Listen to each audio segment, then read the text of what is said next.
السلام عليكم ورحمة الله وبركاته. ازيكم يا حبايب قلبي؟ عاملين ايه؟ ان شاء الله يا رب تكونوا بخير.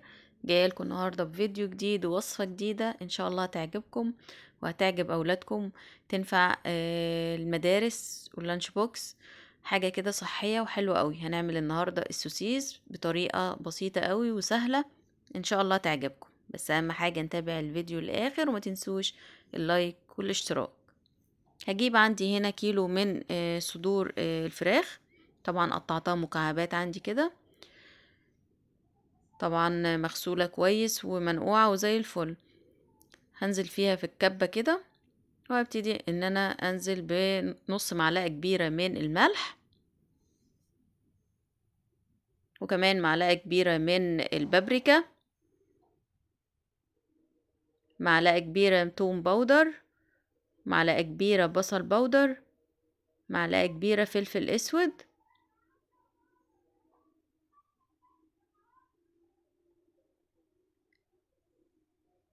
معلقة كبيرة من مرقة الدجاج الفورية،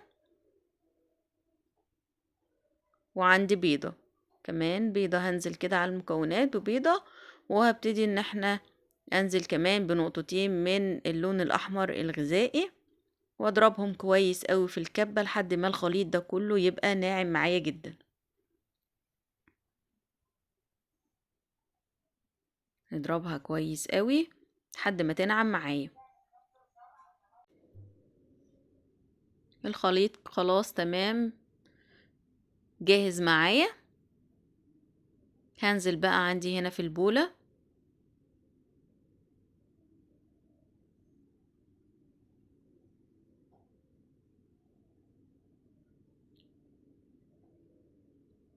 هو ده القوام اللي احنا عايزينه.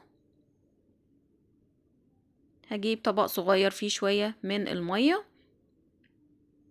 هبل ايدي بالمية وهقطع حتة صغيرة من الخليط بتاعنا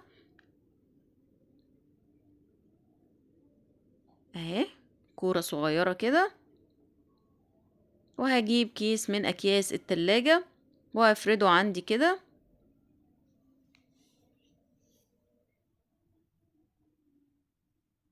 اهو. هاتني بقى طرف الكيس ده على الخليط كده اهو، وهسحب عندي هنا بظهر السكينة. وانا بسحب كده هبتدي ان انا اضغط عشان يتماسك معايا الخليط، يتماسك معايا كده كويس ويبقى الصابع معايا مظبوط اهو. شايفين الجمال؟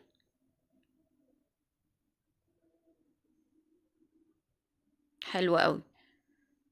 هعمل معاكم كمان اهو، ببل ايدي بس بشوية مية واخد قطعة صغيرة وابتدي ان انا الفها كده في الكيس. بسيطة قوي وسهلة، مش هتاخد منك وقت خالص.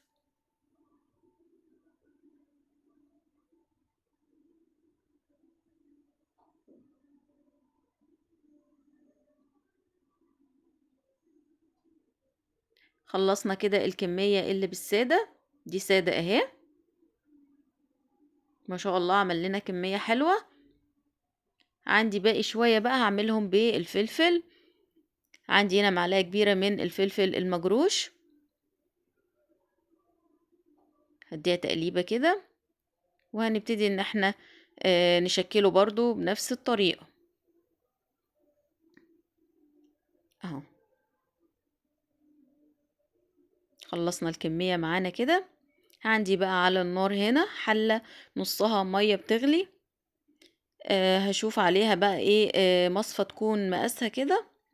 هديها مسحة من الزيت وانزل كده بالسوسيس. ما تقلقيش مش هيلزق في بعضه ولا اي حاجة. هغطيه عندي بغطا كده واسيبه من 10 لربع ساعة. طبعا هقلبه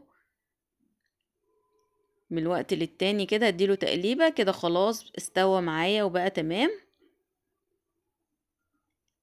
هشيله بقى اهو على ورق زبدة. هديها دهنة كمان من الزيت وانزل بالفلفل. نخلص بقى الكمية معانا كده كلها. حلوة قوي. اهو اديتها تقليبة كده لحد ما تستوي معايا. خلاص خلصنا كده الكمية كلها معانا. بغطيها بكيس وبسيبها تهدى شوية لانها ما بتتقطعش على طول، لازم تهدى شوية عشان تعرفي تقطعيها شرايح وتطلع معاكي مظبوطة. طبعا تقدري تحتفظي بيها بالفريزر في اكياس، ممكن تقطعيها كلها وتحتفظي بيها في الفريزر وتاخدي منها على قد استعمالك، او ممكن تحتفظي بيها وهي من غير تقطيع كده. هنجيب بقى كده شوية نعملهم بقى بالبيض وبالزبدة، حاجة كده قمر. لو ولادك ما طلبوهاش منك كل يوم يبقى بحق، هيعشقوها ويطلبوها منك دايما. ممكن بس تشوحيها بحتة زبدة ويبقى تمام مع كاتشب ومايونيز ويبقى زي الفل. وممكن كمان تعمليها بالبيض وتبقى برضو تمام وزي الفل. بديها تشويحة كده في حتة زبدة، بعد كده بضيف عليها البيض وبس كده تعملي احلى سندوتشات للولاد. مع السلامة.